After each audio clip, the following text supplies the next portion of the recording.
سلام بر مخاطبین آخرین خبر. با آخرین صفحه خوش آمدید.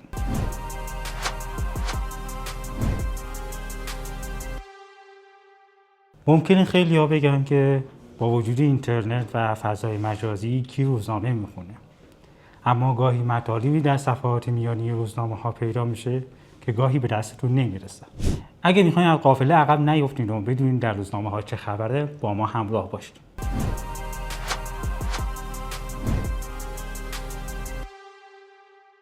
خب امروز قبل از اینکه بپردازیم به روزنامه‌ها، بریم به سراغ یکی از خبرهای حوزه مطبوعات. روز گذشته دادگاه مطبوعات روزنامه اعتماد و عباس عبدی رو بابت انتشار یک یادداشت در روز 16 اردیبهشت ماه سال جاری مجرم دونسته.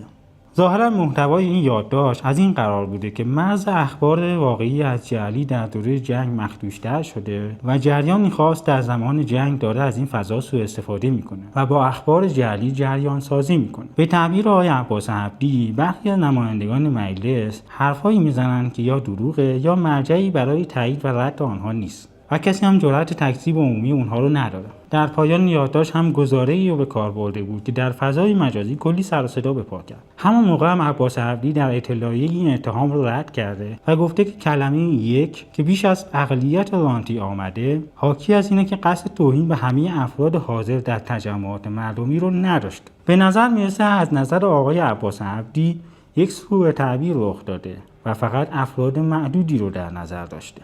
شاید باور نکنید ایرانی‌ها جز 10 کشور پرکار جهان هستند. روزنامه فرهیختگان در گزارشی تحقیقی و مفصل به قلم پانیز رحیمی تمامی صفحه 8 روزنامه را به این عنوان اختصاص داده. این روزنامه آمارهای جالب و قابل تأملی را هم منتشر کرده، از جمله اینکه از هر 10 نفر شاغل 7 نفر بیش از 44 ساعت در هفته کار میکنند. همچنین هر فرد شاغل در مقایسه با اواخر دهه 80 1 ساعت و 10 دقیقه بیشتر کار میکنند. و نکته دیگه این که بازار کار همچنان روی دوش نیروهای تمام وقت و دو شغله است. البرز، اردبیل و همدان هم جز پرکارترین ها هستند. مقایسه آمارهای سال 2024 هم نشون میده ایرانی ها به طور متوسط در هفته بیش از 46 ساعت کار میکنند و این میزان از ساعت کار فاصله قابل توجهی با کشورهای توسعه یافته داره. مثلا فرانسه تقریبا بیش از 30 ساعت و آمریکا حدود 36 ساعت است. نکته‌ای که در این آمارها بهش توجه نشده بود بحث راندمان کار هست. حتما بسیاری از شما در تجربه روزمره‌تون با این مسئله مواجه شدید که وقتی به یک اداره مراجعه میکنید با قطعی برق، قطعی کامپیوترها و مشکلات اینترنت و حتی نهار خوردن متصدی اون اداره مواجه شدید و کارتون لنگ این وضعیت میمونه. حالا جالبه که کشوری مثل ژاپن رو در آمارها آورده، اونم کشوری که در فضای مجازی هر از چندگاهی ویدیوهایی از پرکاری ژاپنی‌ها منتشر میشه. در این آمارها ژاپن حدود 31 ساعت کاری در هفته داره. و اما گرانی میوه در فصل برداشت موضوع گزارش میدانی آرمان امروز به قلم صدیقه بهزادپوره. در صفحه 4 این روزنامه عنوان از نرخ مصوب تا بهای نجومی میوه به چشم میخوره که به این نکته اشاره کرده که حتی تو خیلی از مناطق فاصله قیمتی میان میدان مرکزی و مغازه‌های خرده فروشی به بیش از 100% میرسه و نظارت‌های سنتی و تعزیرات نتونستن حاشیه سود زنجیره توزیع رو مهار کنند. بخش نگران کننده تر این ماجرا این هست که به گفته اسدالله کارگر رئیس سابق اتحادیه فروشندگان میوه و ترده‌بار، بارفروشان از ارائه فاکتور پرهیز میکنند که باعث شده مسیر کنترل رسمی بر قیمت‌ها مسدود بشه.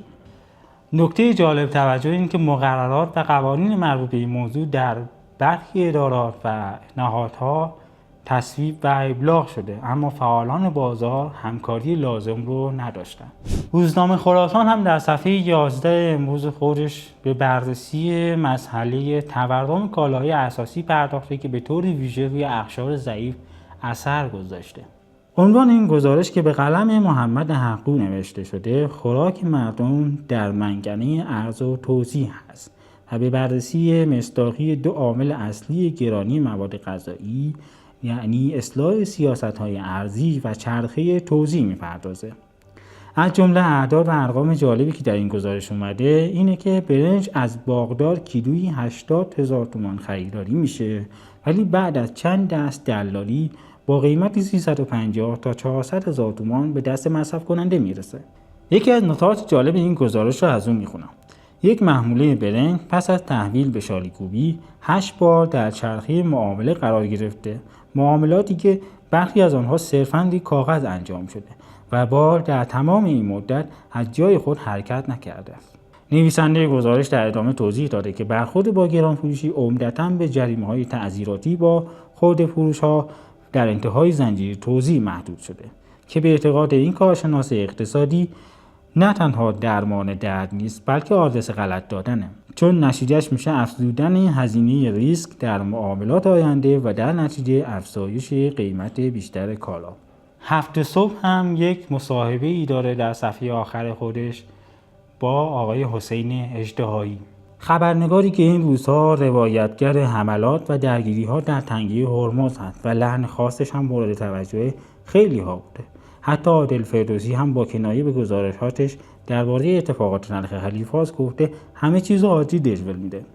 اژدهایی هم در این مصاحبه گفته فوتبالی نیست و جام جهانی رو هم ندیده و اینکه من کارم انجام میدم و پاسخی ندارم که بدم، وظیفه‌ای هم که ندارم.